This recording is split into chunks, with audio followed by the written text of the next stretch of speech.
Uthuba lethu Feza Langa uthi uthando lomculo lwamenza wayishiya phansi impilo yokungcoliswa ushoki esifunde wagogoda.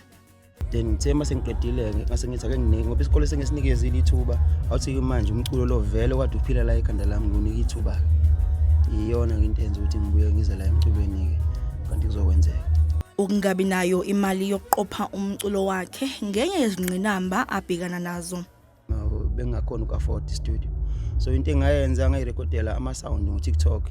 Le nto ngayibiza i-acapella maskandi. La ngicula khona umaskandi kodwa ungekho yilokho njalo. Ingekho ama-instrument ama-beat. So bazoyikhumbula nje engithi waye ngikhulekela lisana neziphepho. Udumo likaFeza luye lwadlondlobala emva kwengoma eyenziwe kabusha ethi sengithole omunye ayicula noChulumanco.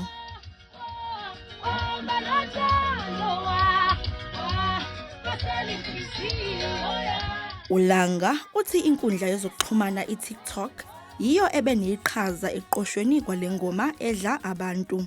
Ngathi ukuziba nje mhlawumbe u3 months ngizibile nje ukuthi hayi. So ngabona ukuthi beza ngamandla abantu bangitheka abanye bangi-inboxa mfethu ufaka lengane le faka lo muntu lo mangibuka ngithinta i-office ethi office hayi wena mawubona kanjalo simthathe. uFeza uthi umculo uyiguqule kakhulu impilo yakhe. Ikhaya livukile kuyimanje so iguqule nje kakhulu impilo umculo wami ukuqula ngoyami kuphela uguqule neyasekhaya impilo uqobo.